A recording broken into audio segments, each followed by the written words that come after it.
देश न्यूज में आपका स्वागत है। मैं हूं आपके साथ धर्मिष्ठा और आप देख रहे हैं हमारा खास कार्यक्रम चक्कर राजनीति का। मध्य प्रदेश में मुख्यमंत्री के नाम पर सस्पेंस के बीच मुख्यमंत्री शिवराज सिंह चौहान लगातार प्रदेश में घूमकर जनता से मिल रहे हैं। शिवराज सिंह छिंदवाड़ा श्योपुर के बाद राघोगढ़ पहुंचे और दिग्विजय सिंह के गढ़ में कार्यकर्ताओं का हौसला बढ़ाया।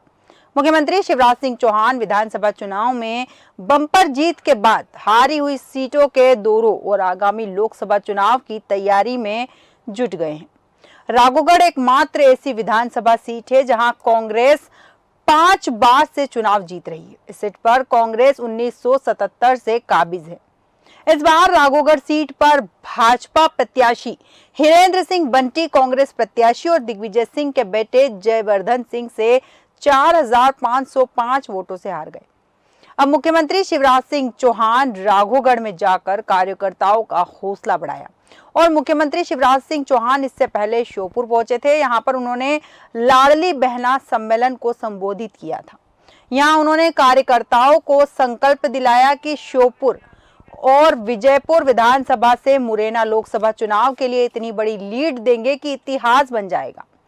विधानसभा चुनाव में श्योपुर जिले की श्योपुर और विजयपुर दोनों विधानसभा सीटों पर भाजपा को हार का सामना करना पड़ा था। इससे पहले शिवराज छिंदवाड़ा पहुंचे थे। यहां पर भाजपा सभी 7 विधानसभा सीटें हार गई थी। वहीं लोकसभा सीट भी यहां की कांग्रेस के पास है। इस विषय पर विस्तार चर्चा के लिए हमारे साथ मेहमान जुड़ चुके हैं। अजय धवले जी जुड़े हैं हमारे साथ, भाजपा प्रवक्ता। केदार सिरोही जी हमारे साथ जुड़े हैं, कांग्रेस प्रवक्ता। हेमंत जोशी जी हमारे साथ जुड़े हैं, आप प्रवक्ता। आप तीनों मेहमानों का देश न्यूज में बहुत बहुत स्वागत है। सबसे पहले अजय जी, मैं आपके पास आऊंगा कि शिवराज जी ने जो कहा है कि लोकसभा की 29 सीटें जीतकर देने और हार नहीं मानूंगा, साथ ही उन्होंने कहा है कि अटल बिहारी वाजपेयी जी की उन्होंने एक कविता का जिक्र यहाँ किया है कि रार नहीं ठानूंगा और हार नहीं मानूंगा। इसके क्या मायने हैं? जी धर्मिष्ठा जी, देखिए, शिवराज सिंह चौहान जी एक अच्छे संगठक हैं और एक अच्छे कुशल राजनीतिक हैं और एक अच्छे प्रशासक हैं। जी। मध्य प्रदेश में विगत 18 वर्षों से माननीय मुख्यमंत्री शिवराज सिंह जी चौहान के नेतृत्व में भारतीय जनता पार्टी की एक सुशासन वाली सरकार चल रही है और निश्चित रूप से आप एक सुशासन वाली सरकार चला रहे होते हैं और उसमें कुछ सीटों पर भारतीय जनता पार्टी को यश नहीं मिला है, तो निश्चित रूप से एक नेतृत्वकर्ता का कार्य होता है कि उन सीटों पर जाके वहां के कार्यकर्ताओं का मनोबल बढ़ाए और वही मनोबल बढ़ाने का काम माननीय मुख्यमंत्री जी कर रहे हैं। तो देखेंगे कि कल वो श्योपुर में थे, परसों उसके एक दिन पहले वो छिंदवाड़ा आए थे जहां भारतीय जनता पार्टी ने 7 की 7 सीटें लूज की है। लेकिन वहां भारतीय जनता पार्टी के कार्यकर्ताओं का मोरल बूस्ट करने में या जिन लोगों ने भारतीय जनता पार्टी को वोट दिए हैं, ऐसे हमारे हितग्राही हैं, वहां की जनता है, उस जनता के साथ में संवाद किए थे। माननीय मुख्यमंत्री जी वहां पहुंचे थे, तो निश्चित रूप से आपका नेतृत्व जब आपके बीच में होता है तो कार्यकर्ताओं का संबल बढ़ता है और भारतीय जनता पार्टी की एक अप्रत्याशित जो कांग्रेस की जो अप्रत्याशित हार हुई है मध्य प्रदेश में, तो कांग्रेस के नेतृत्व को भी कहीं ना कहीं ये संदेश देना है कि भारतीय जनता पार्टी चुनाव जीतने के बाद में जनता को छोड़ती नहीं है, जनता के बीच में जाती है और निश्चित रूप से माननीय मुख्यमंत्री जी वही संदेश लेके आज मध्य प्रदेश के विभिन्न जिलों में जा रहे हैं, वहां के कार्यकर्ताओं के साथ में संवाद कर। जी, बिल्कुल सही कहा आपने कि भारतीय जनता पार्टी चुनाव जीतने के बाद जनता को छोड़ती नहीं है। केदार सिरोही जी, यहाँ आपके पास आऊंगी। जैसे कि अजय धवले जी ने कहा है कि भारतीय जनता पार्टी या शिवराज जी की अगर यह बात करें तो जीत के बाद वो जनता को छोड़ते नहीं है, मतलब जनता के बीच में लगातार जाते रहते हैं, ये इनका कहना है। लेकिन क्या लगता है कि लोकसभा चुनाव की तैयारी के लिए भी भारतीय जनता पार्टी मैदान में उतर चुकी है? क्योंकि कांग्रेस की जो जीती हुई सीटें है जिस पर भारतीय जनता पार्टी लगातार हार रही, उनको टारगेट शिवराज जी ने इस वक्त कर रखा है। देखिए, शिवराज जी बड़े मंजे हुए राजनीतिक हैं और उन्हें भाजपा की हर एक चाल का अंदाजा है जी कि उनको किस तरीके से उनका केंद्रीय नेतृत्व पीछे हटाने के पीछे लगा हुआ है। उनकी स्टेटमेंट देखिए कि एक तरफ पूरा मध्य प्रदेश लाडली बहना का क्रेडिट दे रहा शिवराज को, वहीं मोदी एंड साहा जो टीम है उनके जो खास कैलाश विजयवर्गीय, उन्हें इसको दरकिनार कर दिया है कि लाडली बहना कोई बड़ा फैक्टर नहीं है।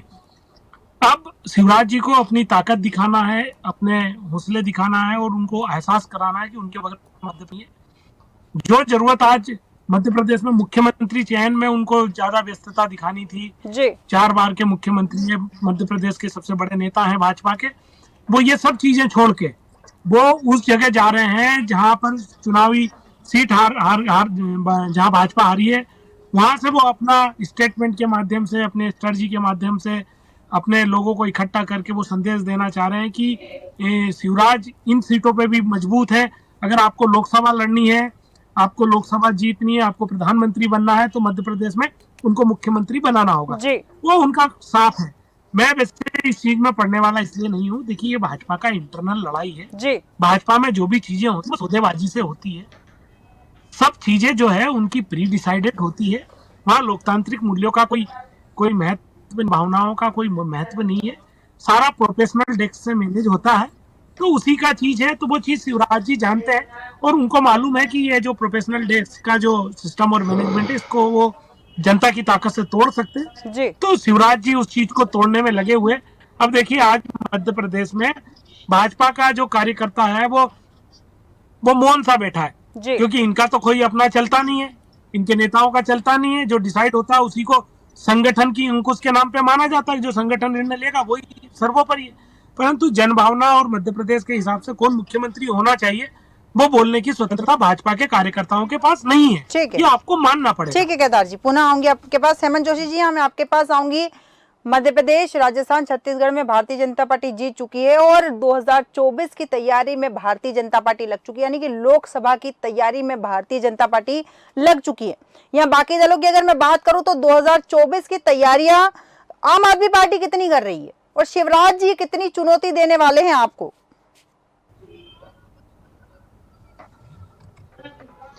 देखिए, जिस तरह से विधानसभा में हमने काम किया था, उसमें हमने समीक्षा की है कि हम असफल किन कारणों से असफल हुए, उसके बरोबर समीक्षा कर रहे हैं। और समीक्षा करने के बाद 2024 का चुनाव पूर्ण रूपेण बड़ी दमदायिता से लड़ेंगे। यदि गठबंधन होता है तो गठबंधन के साथ में रहेंगे, यदि इंडिविजुअल होता है तो इंडिविजुअल लड़ेंगे।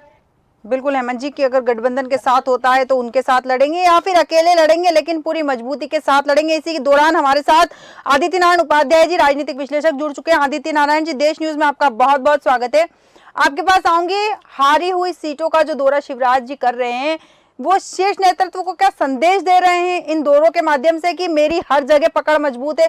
और जैसा कि कांग्रेस के प्रवक्ता ने कहा भी है कि केंद्रीय नेतृत्व शिवराज जी को नकार रहा है और शिवराज जी बार बार केंद्रीय नेतृत्व को यह बता रहे हैं कि मैं मौजूद हूं और मजबूत भूमिका में हूं। देखिए, ऐसा है कि ये बात जैसा आप कह रही हैं कि मेरी हर जगह पकड़ मौजूद है, दरअसल वो उन्हीं जगह पे जा रहे हैं जहां उनकी पकड़ मजबूत नहीं दिखी जनता जी। में। तो और दूसरी बात यह है कि विधानसभा चुनाव के तुरंत बाद, जबकि सब जगह मुख्यमंत्री के नाम की चर्चा है कि कौन मुख्यमंत्री बनेगा, इस तरीके का जिस तरीके का वो जो दौरे कर रहे हैं, उस दौरे से उनकी मानसिक अस्थिरता प्रतीत होती है। जैसे कि वो बहुत वरिष्ठ नेता हैं और हमेशा उनकी छवि जो है बहुत सौम्य सरल रही है।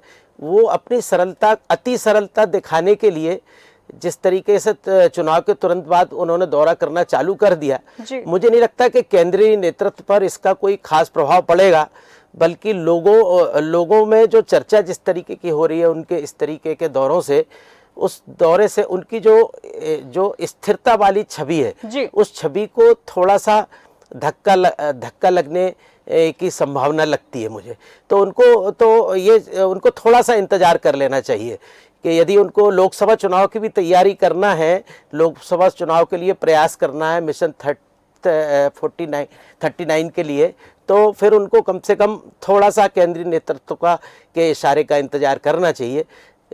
तो मेरा तो कहना यही है कि शिवराज जी का जो वर्तमान दौरा है जिस तरीके का, वो थोड़ा सा अति शीघ्रता वाला है और इसके लिए उन्हें वेट एंड वॉच की पॉलिसी अपनाना चाहिए थी। बिल्कुल बिल्कुल। अजय धवले जी, आपके पास आऊंगी। जैसा कि कहा है आदित्य नारायण जी ने कि वेट एंड वॉच की पॉलिसी, और शिवराज जी कह भी चुके हैं पिछली बार हम 28 सीटें जीते थे और इस बार 29वीं जो सीट है छिंदवाड़ा वाली लोकसभा सीट, उसे भी हम जीत कर रहेंगे। और उसी के तहत शिवराज जी अभी से 2023 का विधानसभा चुनाव जीतते ही सीधे निकल पड़े हैं वो 2024 की रेस में। देखिए धर्मिष्ठा जी, भारतीय जनता पार्टी 24/7 कार्य करने वाला संगठन है। यहाँ कार्यकर्ता हमेशा कार्य के भाव से काम करते रहता है। तो माननीय मुख्यमंत्री शिवराज सिंह चौहान जी ने जब असेसमेंट किया कि हम छिंदवाड़ा हारे हैं, हम जैसा कि राघोगढ़ गए थे, श्योपुर में भी हम कुछ सीटें हारे, तो इन सीटों पर जाके वहां के कार्यकर्ताओं का मोरल बूस्ट करना, निश्चित रूप से कार्यकर्ताओं को संबल देना, ठीक है हम अभी लूज कर गए लेकिन हमारे सामने अभी लोकसभा का चुनाव है और मोदी जी के हाथ मजबूत करने के लिए हमें इन सीटों को भी अधिक से अधिक जी बहुमत के साथ में पुनः जीतना है। तो ये उस उद्देश्य के साथ में शिवराज सिंह चौहान जी उन सीटों पर जा रहे हैं।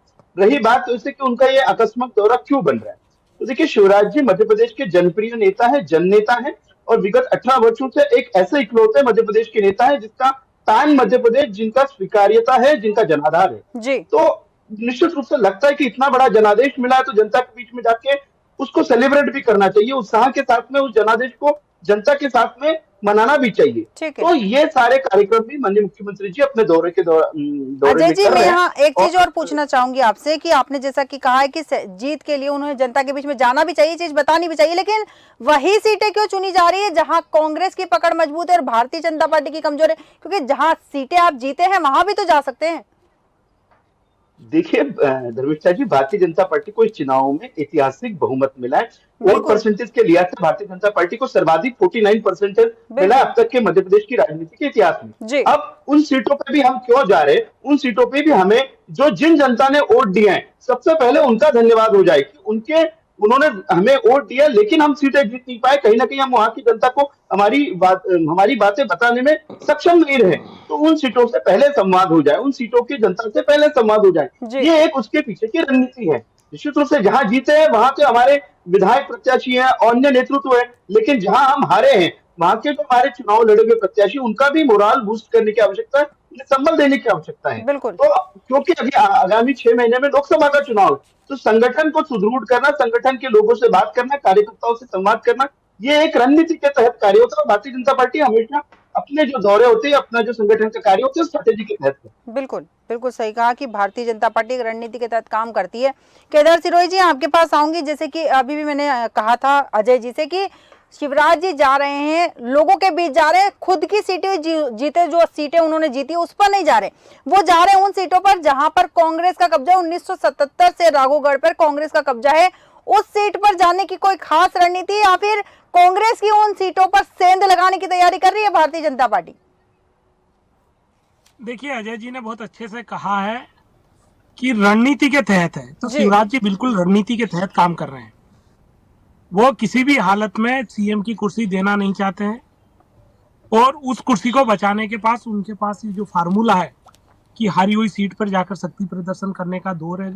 आज देखिए, अभी मध्य प्रदेश में बड़ी स्तर पर तकलीफें जारी है, किसानों की तकलीफें जारी है, मावठा गिर रहा है, बेमौसम बारिश हो रही है, किसानों की फसलें बर्बाद हो रही है, बहुत सी जगह सोइंग नहीं हुई है, किसानों को यूरिया की तकलीफ है, अस्पतालों में दवाइयाँ नहीं पहुँच रही है, युवाओं के लिए कोई बड़ा जो है, उन चीज़ों को छोड़ के, और सबसे बड़ी बात है कि अपनी पार्टी का मुखिया का जो चयन होना है उस पर ध्यान लगाने की बजाय ये एक शक्ति प्रदर्शन का जो काम चल रहा है, लाडली बहनों को बड़ी तादाद में इकट्ठा किया जा रहा है, उसमें बैनर, होर्डिंग, आप देखिए बड़े सिस्टमेटिक तरीके से, ये एक तरीके से सीधा संदेश देने का काम है। और इनके अंदर एक कोल्ड वार चल रहा है, भाजपा के अंदर, उस कोल्ड वार की आपसी लड़ाई है।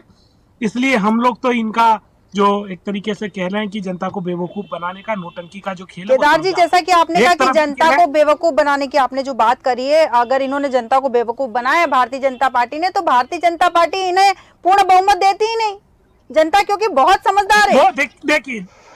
देखिए मेरी बहन, पूर्ण बहुमत और सीएम सिलेक्शन दोनों में बहुत बड़ा अंतर है। तो जनता को पता था, सीएम फेस तो सामने था ही नहीं ना, सीएम फेस तो सामने था ही नहीं, फिर भी जनता ने भारतीय जनता पार्टी को चुना है।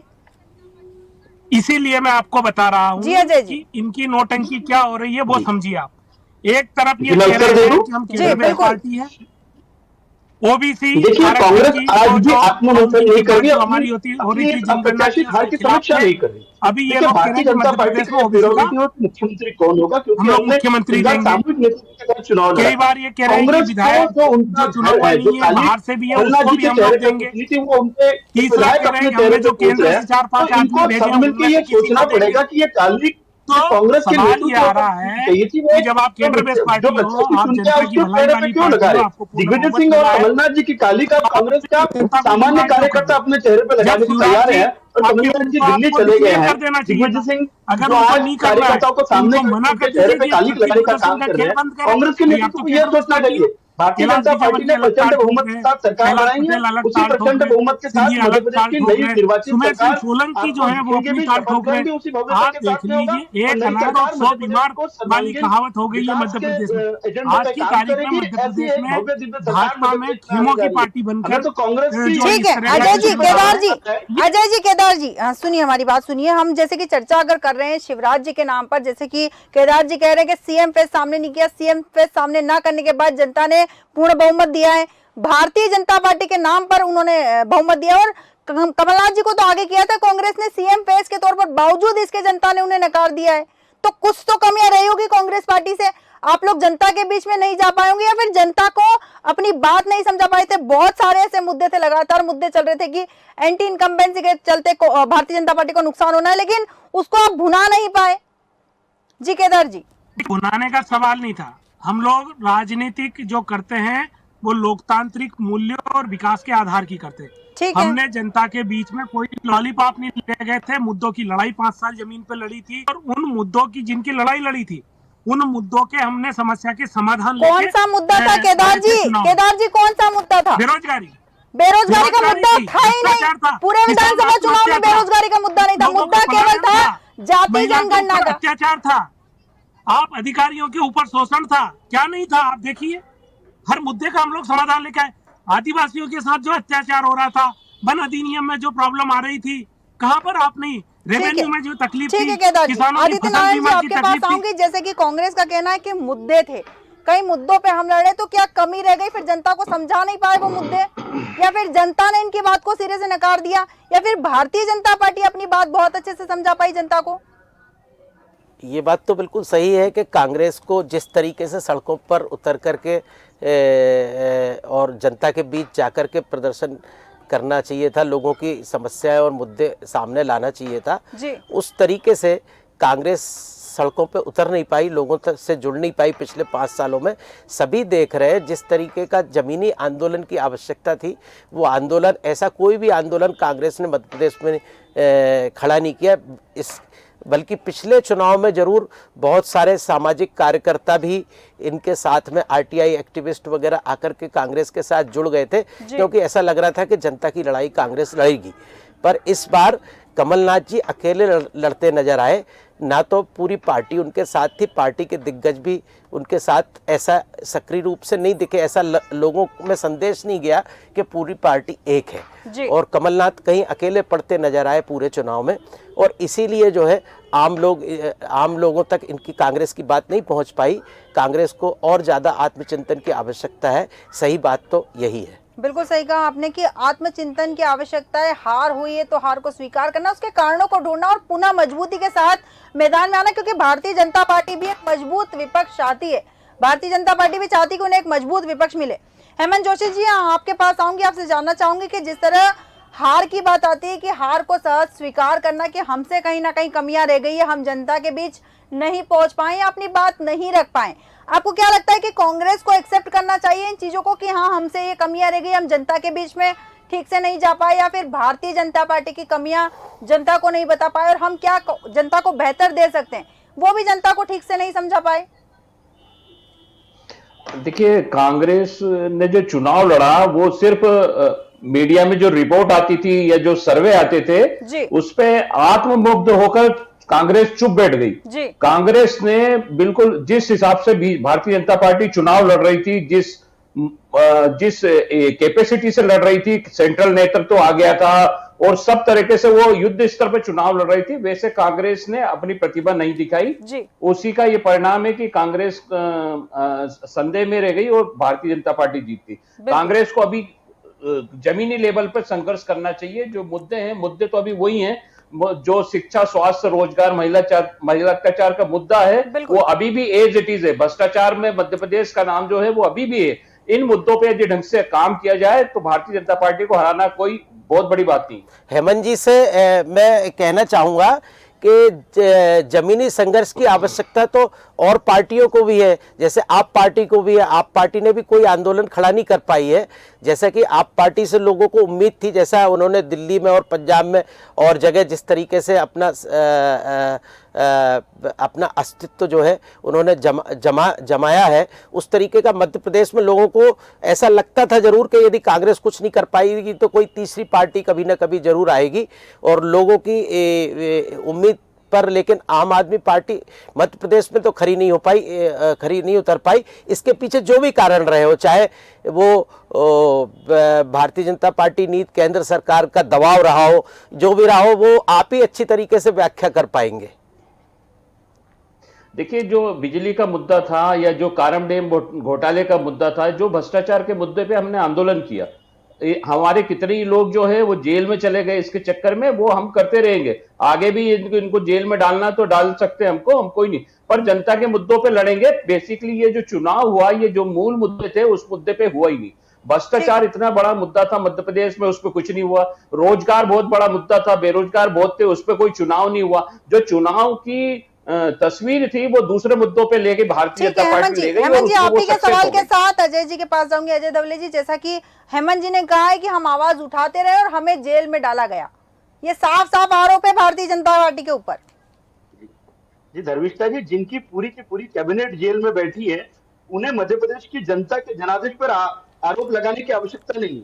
आज जिनके मुख्यमंत्री भी जेल में जाने वाला है, तो वो पर्चे बंटवा रहे हैं कि क्या मुझे जेल में जाके भी, अरे ईडी सीबीआई मध्य प्रदेश में आईडी क्या, जो घोटाले का प्रदेश बन चुका है। आपके तोमर साहब के बच्चे के वीडियो हो गया, आज तक एक कार्रवाई नहीं हुई है उसके ऊपर। गठबंधन के पार्टनर्स है। आप यहाँ पर मध्य प्रदेश में कभी किसी घोटाले की जांच करेंगे या सब लीपापोती करेंगे? ना खाऊंगा ना खाने दूंगा, पर मध्य प्रदेश में सब उल्टा हो जाता है। हम भी खाएंगे। निश्चित रूप से भारतीय जनता पार्टी ने विकास के एजेंडे पे चुनाव लड़ा। आम आदमी पार्टी हमेशा से मध्य प्रदेश की राजनीति या देश की राजनीति में सेंसेशन क्रिएट करने का प्रयत्न करती है, लेकिन उसी सेंसेशन क्रिएट करने के चक्कर में और देश में भ्रष्टाचार के अगर आम आदमी पार्टी आज पार्टी के कैबिनेट बिहार में बैठे में आप दिल्ली में 3 बार हराने के बाद में भी समझ में नहीं आया कि दिल्ली की जनता क्या चाहती है। बिल्कुल भी अधिकार नहीं है, लेकिन ये लोग सर उठा करके, मुंह उठा करके भारतीय जनता पार्टी को जो अभूतपूर्व जनादेश मिला है, उस जनादेश का अपमान करने का प्रयत्न कर रहे हैं। ये पुनः उन्हीं मुद्दों को उठा रहे हैं जो ये उठाकर जनता के बीच में लेके गए थे। अजय दवले जी, यहाँ आपसे एक चीज और जानना चाहूंगी। अजय जी, आपसे एक चीज और जानना चाहूंगी यहाँ पर, जैसे कि भारतीय जनता पार्टी जीत के तुरंत बाद फिर एक्शन मोड में आ गई है, फिर चुनाव की तैयारी करी, लोकसभा की तैयारी करी, और वहां अगर कांग्रेस की मैं बात करूं तो कांग्रेस अभी भी मंथन कर रही है कि हार किसकी वजह से हुई है। तो इसका कितना फायदा भारतीय जनता पार्टी को मिलने वाला है? क्योंकि कहीं ना कहीं अगर देखा जाए तो अन्य दल जो आपका विपक्ष है वो आपके बहुत पीछे चल रहा है। देखिए धर्मिष्ठा जी, भारतीय जनता पार्टी जैसे कि मैंने कहा 24/7 कार्य करने वाला दल है। हम हमेशा नीतियों के तहत कार्य करते हैं। कार्यकर्ता हमारी संगठन की रीढ़ की हड्डी है, और उन्हीं कार्यकर्ताओं की आवश्यकता होती है कि संगठन का कोई ना कोई नेतृत्व हमेशा उनसे संवाद करे। उन्हीं संवादों की प्रक्रिया भारतीय जनता पार्टी में हमेशा चलती रहती है। संवाद जनता के साथ होता है, संवाद हितग्राहियों के साथ होता है, संवाद कार्यकर्ताओं के साथ होता है। तो यही सब प्रक्रिया अपनाती रहती है भारतीय जनता पार्टी। चुनाव, लोकतंत्र में चुनाव सिर्फ सेवा का एक माध्यम होते हैं, तो सेवा करने के लिए आपको चुनाव जीतने पड़ते हैं। उसी प्रकार भारतीय जनता पार्टी ने मध्य प्रदेश में चुनाव जीता है। अब 2024 का लोकसभा का चुनाव सामने है, उसी चुनाव को सामने रख के भारतीय जनता पार्टी ने अपने संगठन के जो कार्य है, हमारे जो करणीय कार्य है, उन चाहे हर बूथ पर मोदी अभियान हो, बूथ संकल्प विजय अभियान हो, ये सारे अभियान अब निश्चित रूप से आप अगले आने वाले 6 महीने में भारतीय जनता पार्टी का कार्य जमीन पर देखेंगे। बिल्कुल बिल्कुल सही कहा कि आने वाले समय में भारतीय जनता पार्टी का काम जमीन पर दिखेगा, क्योंकि जनता ने आपको आशीर्वाद दिया है, पूर्ण बहुमत दिया है। अब आपको जनता के लिए काम करना आपका दायित्व भी बनता है। आदित्य नारायण उपाध्याय जी, आपके पास आऊंगी कि शिवराज जी पहले कमलनाथ जी के गढ़ में गए, फिर दिग्विजय जी के गढ़ में गए, कौन सी रणनीति के तहत गए? क्या उनसे ये बचे कुचे जो विधानसभा क्षेत्र है वो भी छीनने की प्लानिंग में है? नहीं, अभी तो ये ओवर रिएक्ट मुझे मालूम, ऐसा मुझे प्रतीत होता है कि शिवराज जी का व्यक्तिगत तौर पर जो सीएम बनने या नहीं बनने से संबंधित जो उनका अंतर्द्वंद है, ये स्पष्ट तौर पर दिखाई दे रहा है। ऐसा लगता है कि उन्हें थोड़ा सा तो लगातार जो कांग्रेस करना आरोप था। लगा रही है, मतलब वो सही है कि शिवराज जी मुख्यमंत्री बनने के लिए उतावले हैं, इसलिए वो अपने ही हाईकमान को चुनौती दे रहे देखिए, हैं। विधानसभा का चुनाव भी मोदी जी के चेहरे को आगे लाकर लड़ा गया था और लोकसभा का चुनाव तो नेचुरली मोदी जी के चेहरे पर ही लड़ा जाएगा। तो शिवराज जी को जैसा दिशा निर्देश पार्टी से मिलना चाहिए था लोकसभा चुनाव से संबंधित, वो क्या अभी इतनी जल्दी मिल गया है या केंद्रीय नेतृत्व अभी इस पर विचार करने के लिए तैयार है? पहली बात तो ये कि शिवराज जी के किसी तरीके से मुख्यमंत्री बन भी जाते हैं, उसके बाद का क्या होगा और उसके पहले क्या होगा? जो और सांसदों से इस्तीफे दिलाए गए हैं उन सांसदों की क्या भूमिका रहेगी? ये बहुत सारी चीजें भाजपा में अंदर खाने चर्चा का विषय है, ये इसको सभी जानते हैं, पब्लिक में भी चर्चा का विषय है। तो ये बहुत सारी चीजें आने वाले समय में राजनीति के क्षितिज पर हमको देखने को मिलेंगी और इसके लिए जो है बहुत अति उत्साह में कोई कार्य ऐसा मुझे करना नहीं चाहिए। जैसा कि शिवराज जी का पहले से स्थिरता वाला व्यक्तित्व है, शांत व्यक्तित्व है, शिवराज की छवि बहुत अच्छी है पब्लिक के अंदर, उनको थोड़ा सा शीघ्रता नहीं दिखाना चाहिए, मेरा यही सही कहा आपने। हालांकि शिवराज जी कई बार कह चुके हैं कि उन्हें सीएम बनने की लालसा नहीं है, वो केवल जनता की सेवा करना चाहते हैं। वो सीएम रहे ना रहे, वो कई बार कह चुके हैं कि मैं आपका भाई और आपका मामा जरूर रहूंगा। आप तीनों मेहमानों का, अजय धवले जी, हेमंत जोशी जी, आदित्य नारायण उपाध्याय जी, आप तीनों मेहमानों का बहुत बहुत धन्यवाद हमारे साथ जुड़ने के लिए। निश्चित तौर पर ऑब्जर्वर कर रहा होगा, लेकिन हाई कमान को खुली चुनौती शिवराज जी दे रहे हैं। वे जानते हैं कि इस समय यदि वे पीछे हटे तो हाशिए पर चले जाएंगे, इसलिए अपनी बात कहने के लिए शिवराज स्टाइल की पॉलिटिक्स कर रहे हैं। श्योपुर में उन्होंने कार्यकर्ताओं के बीच अटल जी की कविता हार नहीं मानूंगा, रार नहीं ठानूंगा सुनाकर केंद्रीय नेतृत्व को भी उलझन में डाल दिया है। ऐसे में सवाल उठना लाजमी है कि क्या राजनीति की बिसात पर शिवराज कोई गहरी चाल चल रहे हैं? क्या वे केंद्रीय नेतृत्व को कोई मैसेज दे रहे हैं? ये देखना दिलचस्प होगा। हमारे आज के खास कार्यक्रम में फिलहाल इतना ही। आप बने रहिए देश न्यूज के साथ।